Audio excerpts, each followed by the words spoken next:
Дистрикт Цивил прес студио интервју на Зоран Иванов со Живко Андрески.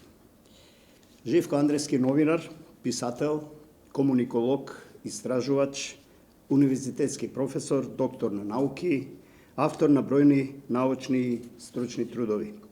Од Нова Македонија преку Македонската телевизија и Македонската радиотелевизија до УКИМ и до пензија во Скопскиот Европски. Толку засега, за уште понешто во дистрикт тој самиот.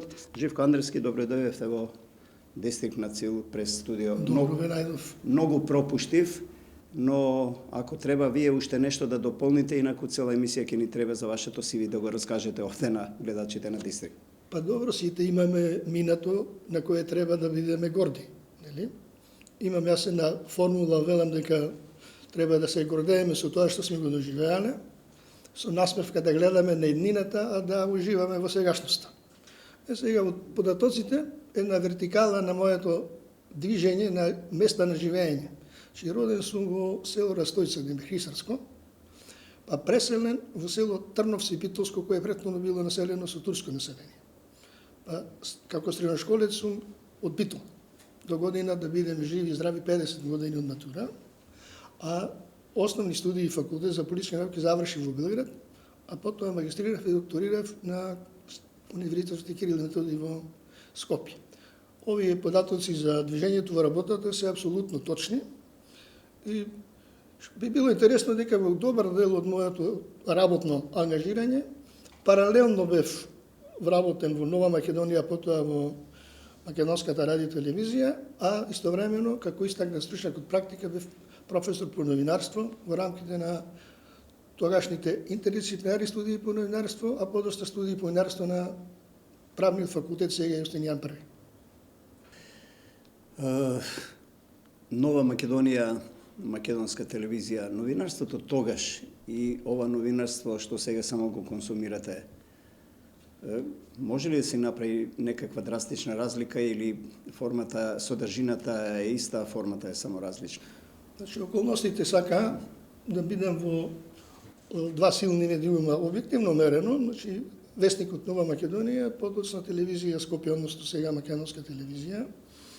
И се разбира, кога го делиме новинарството на некакви фази, во принцип, не мора да биде чисто новинарски точно, во периодот до осамостојувањето на Република Македонија и потоа, во принцип. Иако, значи, има еден извесен континуитет во тој период од меѓу 1990 и 2000 година, кога нешто се задржуваше од новинарството во поранешниот период и новите пробиви кои се разбира плуралното општество во целина ги возможуваше.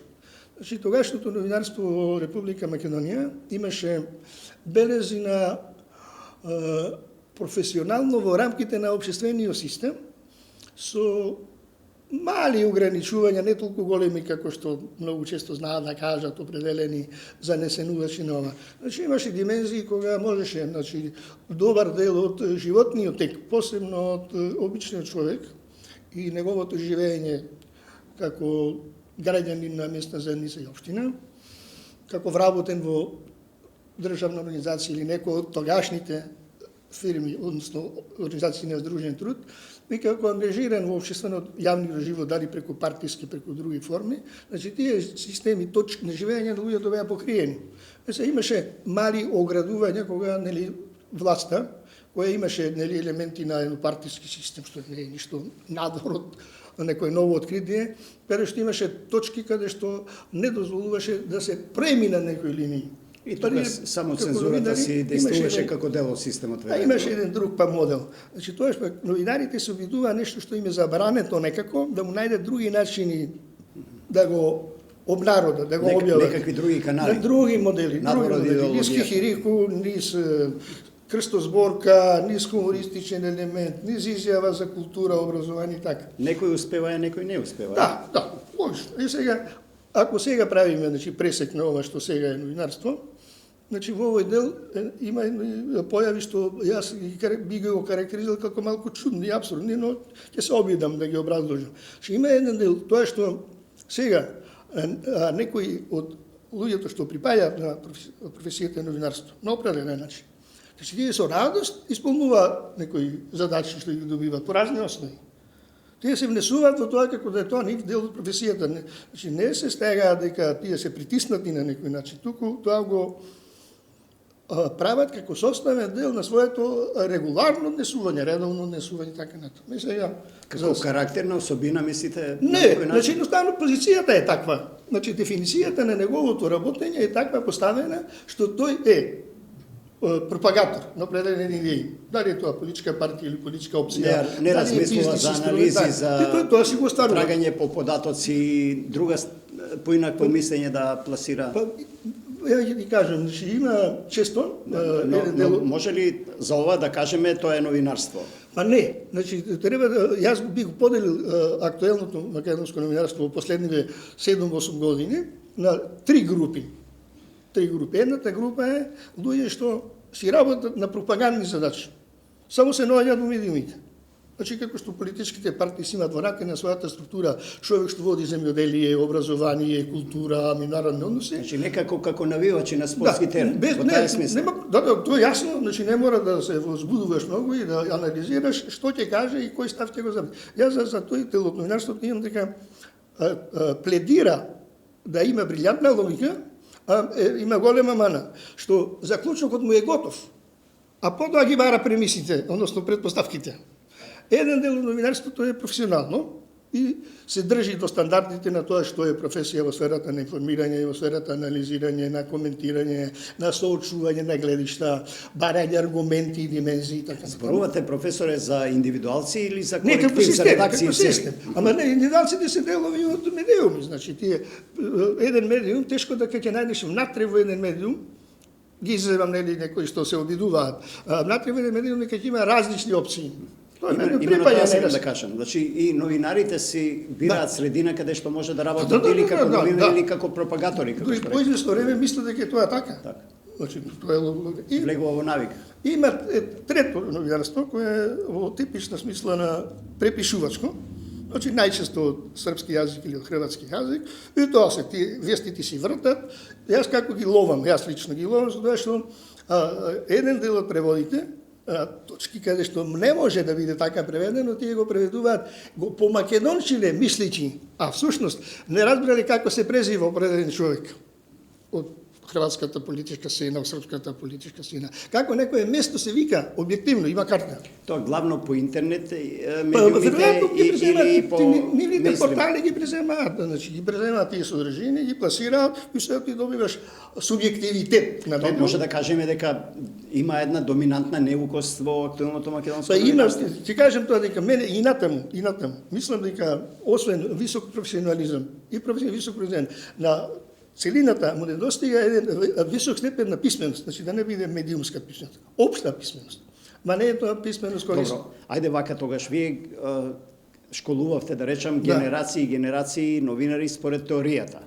Да. И каде се кине таа нишка кога ќе излезат од факултет и ќе влезат во некоја редакција, треба да се надградуваат. Или еден дел има се и регресивен процес. Значи вака еден дел се снаоѓа кога ќе влезеа во медиумскиот систем во конкретни редакции и го покажуваа своето знаење, способност, талент, истражување и така натаму. Еден дел се вклопуваа во шемата, толку може, толку се бара.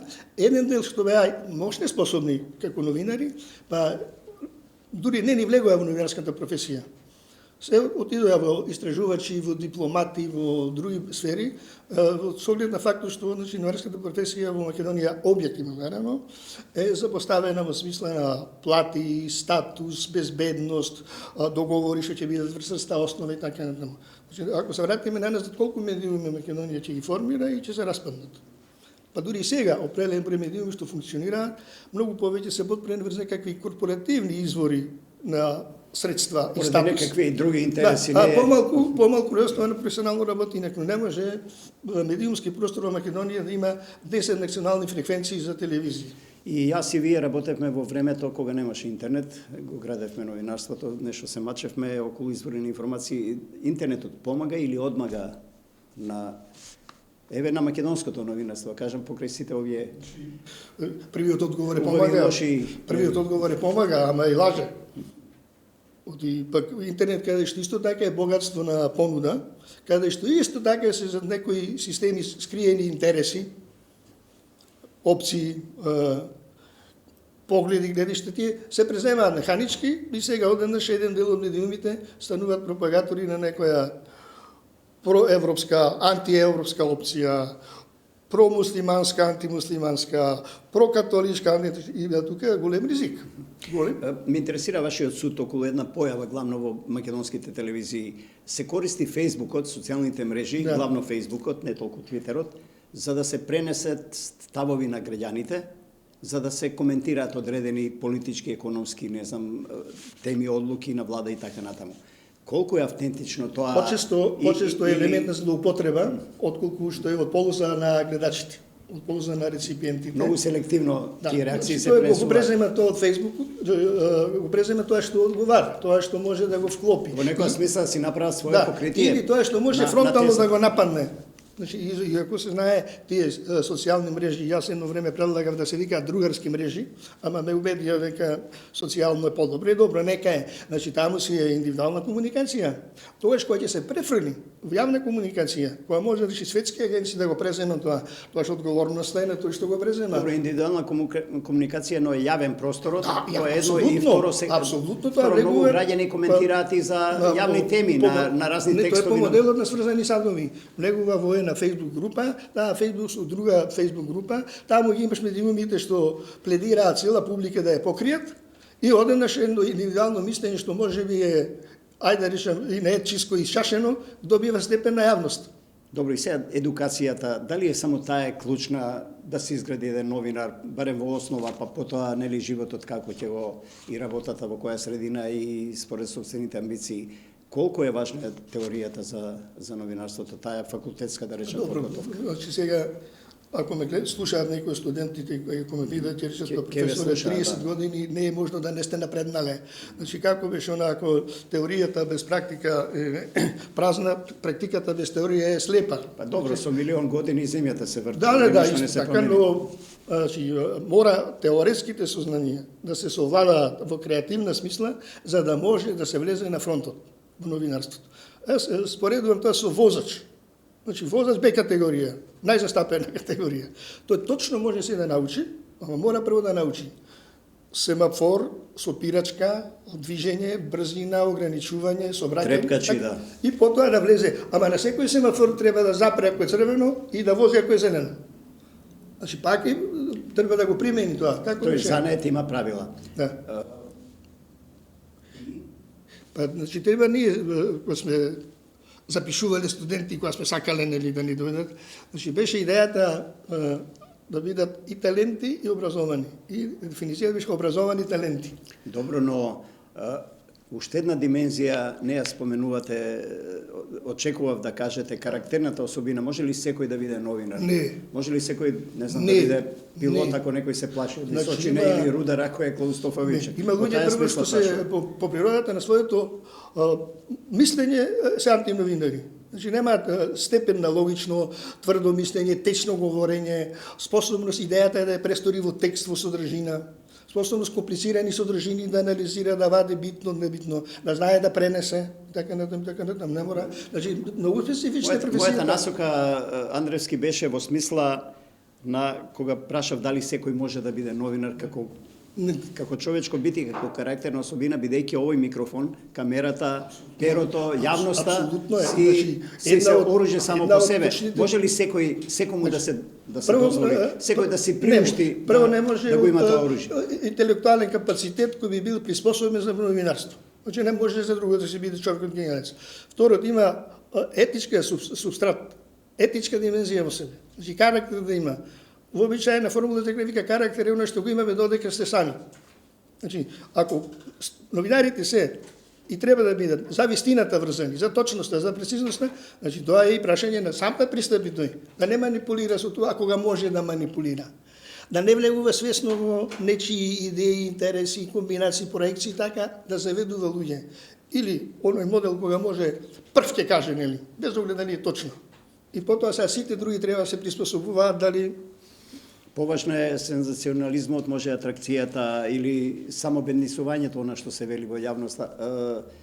Што би препорачале, еве, после толку години едукација и обука на студенти, што би препорачале на се помалку има интерес за запишување на катедрите по новинарство? Прво, каде ја гледате причината, нешто спомнавте околу парите, статусот и така натаму. И второ, треба ли нешто да се промени во едукативниот систем, еве токму и поради новите технологии? Ај прво, таму каде што новинарите треба да земаат плата. Тој дел да го земеме. Значи, треба да се оди на максимална професионализација на медиумите. Што подразбира луѓето да имаат плата, работен статус, осигурување, сигурност за да може да се развиваат. Својата иднина да не ја гледаат во 6 месеци и 2 години, туку 25 години да може да биде сигурни дека ќе останат во професијата и да работат и на тој начин и на себе, да освојат нови чекори, нови потези, компаративно да следат новинарство. Втор дел, значи како тоа е. Втор дел, значи селекцијата на луѓето што ќе влегуваат во тие куќи, ако се сигурни, ќе биде сигурно поостра. Бејќи тоа што која редакција не би сакала да влезе способни луѓе кои ќе го носат товарот на професијата и ќе придонесува за развој. И трето, значи во Македонија системите што едуцираат новинари на ниво на високо образование, мора тоа да го подигне на ниво на професори по новинарство. Значи професори што дипломирале, магистрирале, докторирале и се занимаваат со истражување на новинарството, со анализи, со вреднување на новинарството, со проучување на светски достигнувања и така натаму. Значи, се извинувам за некои луѓе, неќам да се препознаат, се разбира. Значи, некои луѓе што влегуваат во професија професори по новинарство, нешто ми заришуваат дека председателот на комисијата за уставни прашања на собрание може да предава уставно право. Само затоа што е пред комисија. Дека, да карикирам, малце да злоупотребам, дека може директор на затвор да предава казнено право. Така натаму. Значи, новинарство треба луѓето што се способени, што обезбедуваат, значи, високо интелектуално ниво на професијата и што ќе обезбедуваат врста основа приспособување на луѓето. Па после тие низ кариерата. Добро, прашањето е и темата е системска, а интересите се поинакви во праксата, спомнате во медиуми, собственици, центри на моќ, разни политички, партиски интереси и така натаму.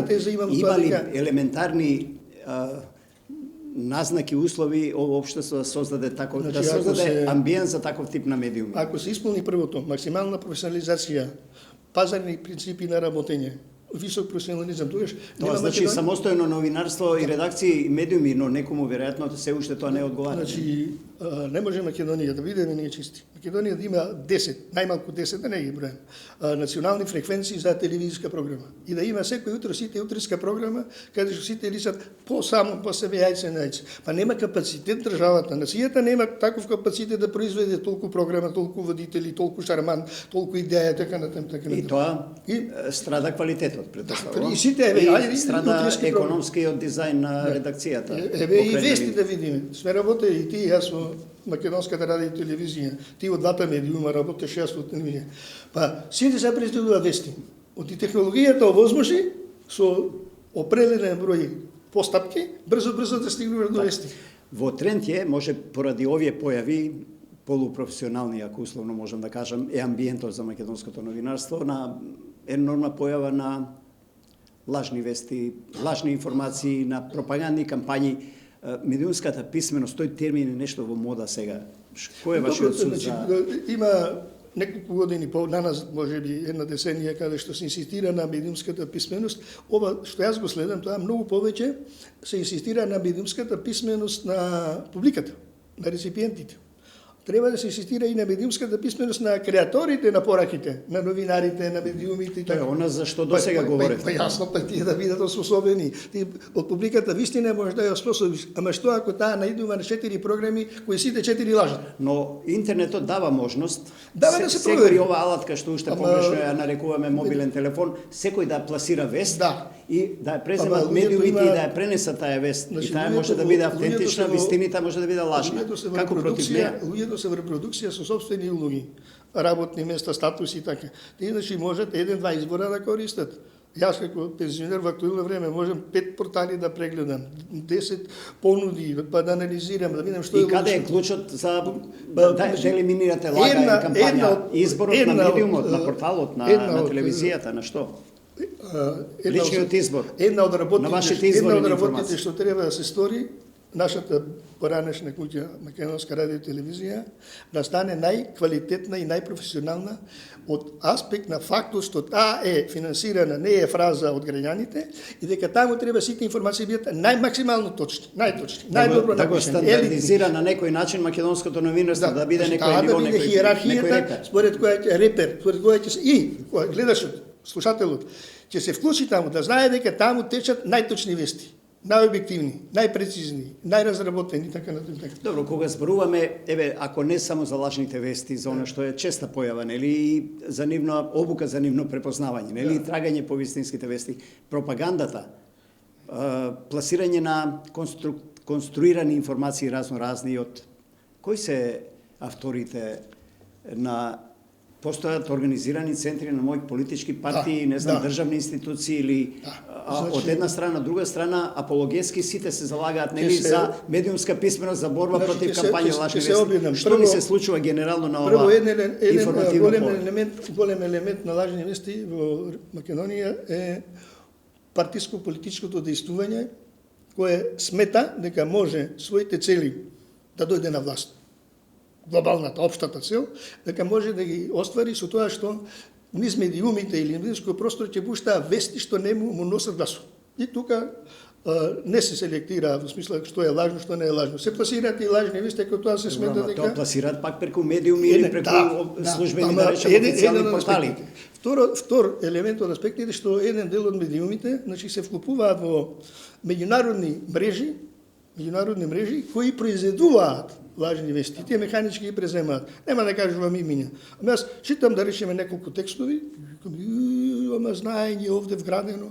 По 2 дена, гледам, Спутник го објавил тоа пред 5 дена и овие нашиве пријатели, колеги го презеле.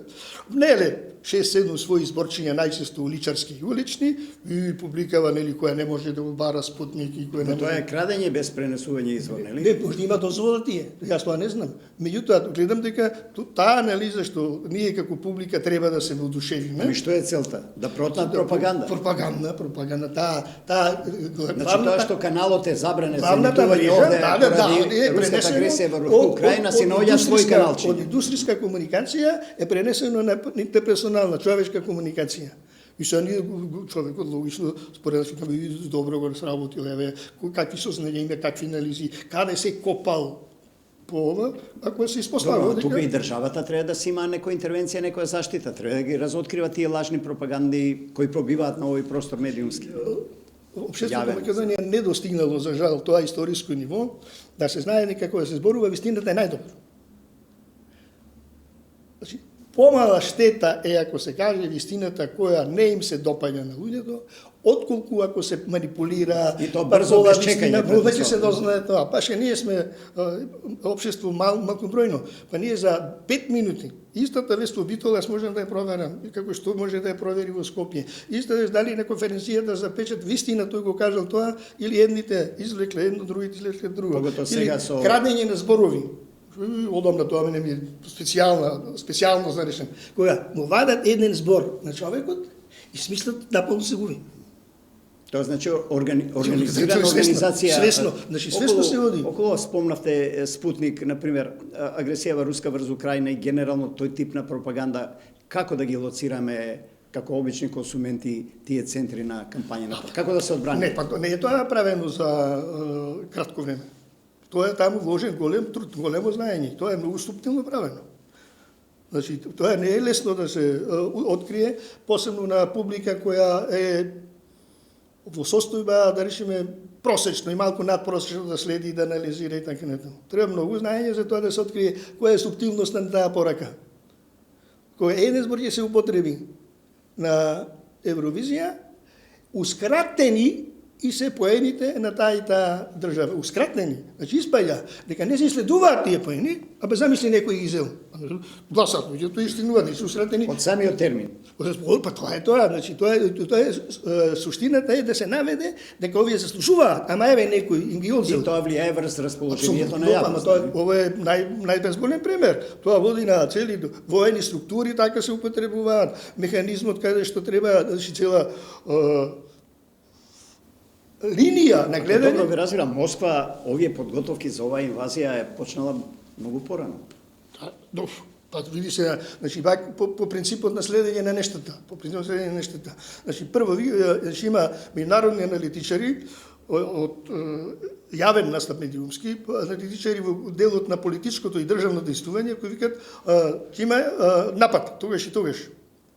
Системот оттаму вика уште малку ќе ни кажете кога ќе одиме на одмор. Па врви една недела и војската влегува. Значи, сега што е? Пред една недела, тоа може да се провери. Нема, потоа има. Излегува дека едните и другите точно знаат кога што ќе се случи. Ги диктираат овие медиумски, условно да речам, влијанија во јавност. Има обичај да кажам дека Кока-кола, освен пијалак, произведува и реклами. Како паралелна индустрија. Значи, секоја војна паралелно произведува пропагандна војна. Значи, тоа со основен дел.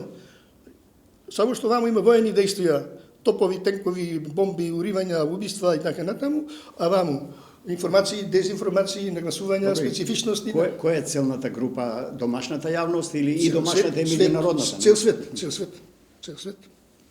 Значи со механизмот на интернет во целина, значи тоа стигнува до сите структури. И обичната публика, ако ја прими таа веста, дури рече, еве, така пишува, така е објавено, тоа е точно, а и другата јавност, значи имаш и во држави каде што јавното мислење во најпозитивна смисла има дејство врз политичките одлуки, врз крупни политички одлуки, нема да работа да го слуша јавното мислење. Значи дури уште повеќе оно што па и уште не е наклонето. Ај тоа што е наклонето, нели, како се вика, на своите им се фалиш, ама и на другите па ако те прифатат. Ако сте во некое жири, кому би дале предност околу оваа прозападна или проруска кампања околу настаните во Украина? Кој ја... За мене говори лесен. Кој е нападнат? Нападнат е Украина. Украина е таа што го прави. Е сега, момент само. Кој е дури, значи еве јас пак преземам ризи дека размислувам аналитички. Тоа мора да е точно. Дури се зема само вестите што ги пласира руската страна. Во нив ќе се види дека е тоа агресија. Само ти што пласираат. Го ослободивме тој и тој дел. Уништивме тоа и тоа, заробивме тоа и тоа. Уште еднаш за нас е само тоа. Значи дури само ти да ги анализираш, видиш дека само тоа е плюсевите, минусите се игнорираат. Само нив да ги анализираш. Само нив, значи тие во сликата што ќе се добие, во целината на сликата се добие, е јасно дека станува збор за агресија. Значи вистината е мртва практично. Вистината веламе да, јасно, не? И второ има едно прашање, значи што се провлекува вака како етички момент.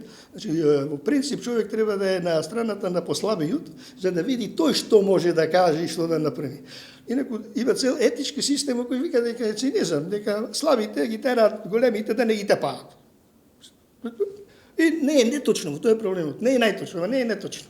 Меѓутоа, ако се земе еден тој конфликт што има, значи, глобален карактер. Значи, без оглед што се случува, каде што се случува како простор, како действија, како страоти и така натаму.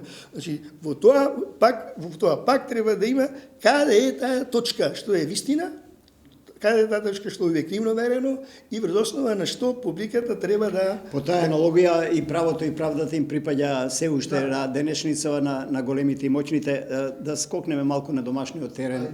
Граѓанинот Живко Андревски, како квалификуван, да речам, и со диплома, нели, и со докторска титула, консумент на вести, информации, од тој аспект е за предвремени парламентарни Не. Или е за редовни парламентарни избори? За редовни парламентарни избори. Значи, ние како општество, тоа што не мораме, а е напнато, не мораме да го правиме. Значи, нема потреба од вонредни парламентарни избори, со оглед на тоа што, значи, е парламентарното мнозинство соодветно на политичките соодноси, какви што владеат, и дека ние општеството не може постојано да се иритира со парламентарни избори, затоа што една групација мисли дека во дадениот момент е може поволно за таа да ги добиете избори. Добро, но низините оценки на опозицијата, на барателите на предвремени избори, дека ништо не функционира, дека шајка не се заколува, дека у криза е, дека стопанството, образованието... Има вакво мислење. Сакам да прашам, забележувате ли некоја, што се вели, подготвеност кај на некоја алтернатива нешто повеќе да направи во овие околности на мал милион криза? Не. Значи, јас во Република Македонија, бидејќи сум доктор на политички науки во сферата на комуникациите. Следам тоа. Значи, политичкото организирање во Македонија сака најдобро и најбрзо и најелегантно да се добере до власта. Власта се два механизма. Пари и одлучување, моќ. Многу помалку за иднината. Борба за буџетот.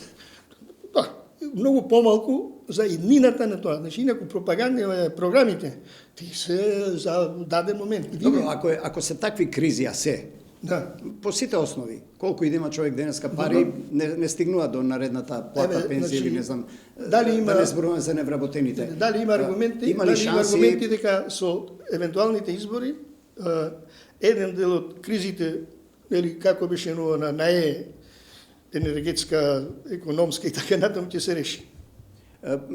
Прашањето ми е, навестувате ли можност во овие околности конечно власт опозиција да седнат големите клучните партии и надвор од тој изборен механизам да се договорат за не знам, да се договорат за нешто да биде постабилна државата во сите сегменти од енергија до економија? Знаат тие да се договараат, ама за жал тоа нема да договорим повеќе за меѓусебните соодноси интереси, отколку позитивни и радикални понекогаш чекори што историското ткиво на општеството ќе го подигнат на повисоко ниво.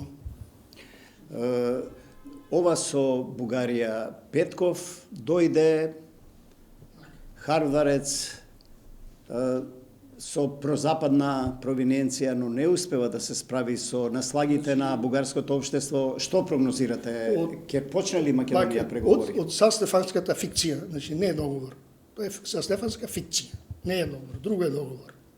Наваму, Бугарија ниту еден момент не се откажала од тоа дека Македонија е бугарска земја, македонците се бугари, малку освестени, малку неосвестени, и дека тоа нема да го напуштат во наредните 50 години. Но ова со МПЦ, СПЦ, Вселенска малку ги измести.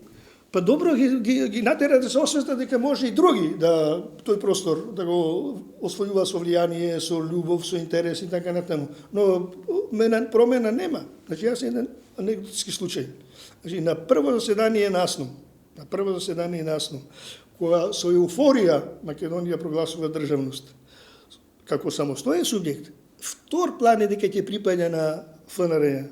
Прв субјект е дека Македонија добива државност. Со јазик, со држава, со власт, со сите елементи.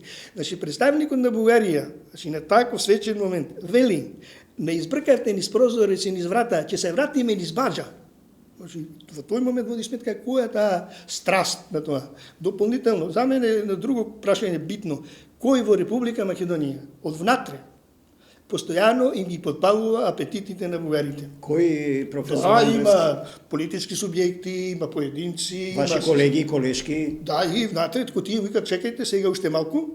Значи еве сакаме, ние само треба да спадне ова власт, па сите ќе бидат. Значи нема анализа тие пописот ги разочара малку 3500 4 члени. Попис кај за жал се сваќа. Не, зборувам за софиската страна. Апсолутно. Таа сака тоа да каже. Тоа е првиот и вториот удар со црта. Значи што се пасошите? Мора две димензии да имаат.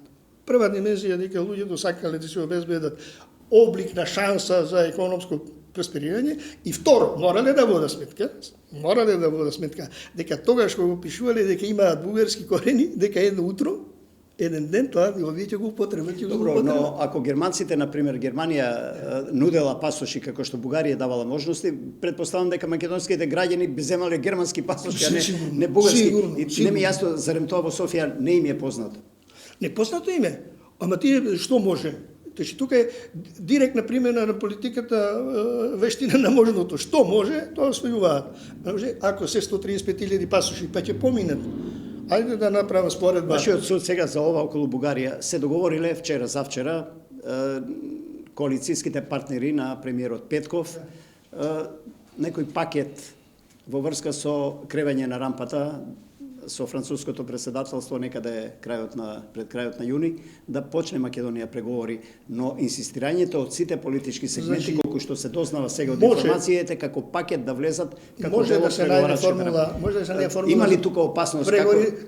Значи, бугарите нема да отстапат. Моје цврсто верување. Не мора никој да ми го смета за историско. Тоа значи пораката до македонската влада е да не прифаќа максимално внимателно, дали уште сега може да се насети дека дека има подмолност во тој и најмала стапица да се смета дека е голема.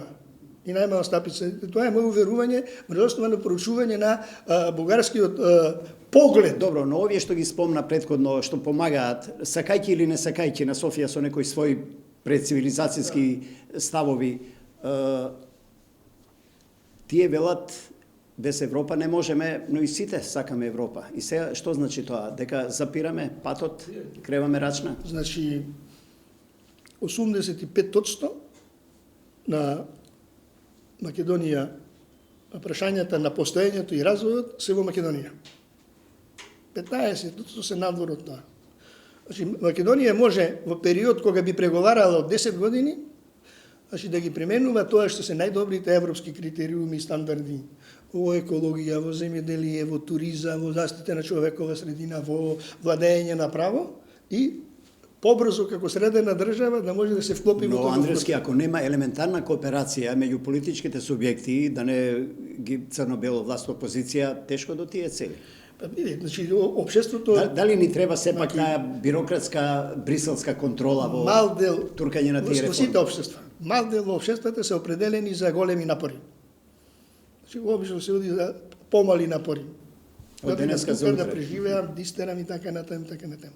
Големи напори можат да се вложат и да се добијат големи напори само ако има древни остарување на долгорочни цели. За тоа треба и големи лидери, претпоставувам. И лидери, ги немаме. Апсолутно. Не, Македонија, значи во принцип лидерите и кога би имале идеи, брзо се вклопуваат во реалната политичка процесија. Не мислам на партиските лидери, ние имаме партии кои немаат ниту еден пратеник, а председателите на партии се именуваат самите како лидери. Во Македонија елитата во принцип ја носат лидерите што се од политичките структури.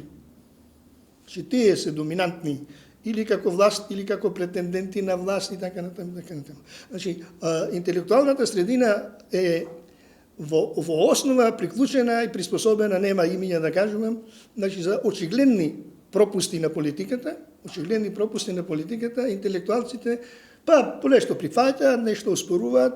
Не знам дали имаме време, ќе кажам, например, нема име да кажувам, ќе бидам внимателен. Важно, настапува пратеничката со ваква теза. Во име на науката, бројот на пратеници во собранието на Македонија треба да биде кубен корен од бројот на гласачи. Во име на науката. А вели, бројот на пратеници треба да биде 90. 90 на куп е 720.000. Нешто е со науката, веројатно. Или со пратеничката. Значи, вика наука, а кубен корен е од 90. Разбравме, велам. А 1.860.000. Кога би си вел тројка, значи на број тоа е 104. Или е проблем во науката, или е проблем во пратеничката. Не, тоа е само да се каже нешто, да се внесе некаква елемент. Некој не ја разбрал науката, тоа ми е пораката. Сосема на крај не истече времето, неколку минути и повеќе газиме. Сосема за крај, професор доктор Живко Андрески, амбициите за натаму создавате нешто, пишувате научни трудови, белетристика, можеби нешто продолжувате, роман некој нов, со што ќе ја израдувате и налутите јавност. Научни трудови поумерено, има по некои порачки каде што има потреба во мозаикот да го има моето име, моето гледиште. Има објавено 3 романи документарна проза и имам готов ракопис за исто така трилогија. Може би ќе биде изненадување за сите. Насловите на тие 3 дела се Сексот е рај, Сексот е чистилиште и Сексот е пекол. Сексот и градот, тоа може би да се преточи веројатно и во некој серијал телевизиски или филмски. Се едно, Дистрикт Цивил пред студио, Живко Андреевски, ви благодарам. Јас ви благодарам за поканата и за можноста да кажам тоа што имам да кажам на овие теми.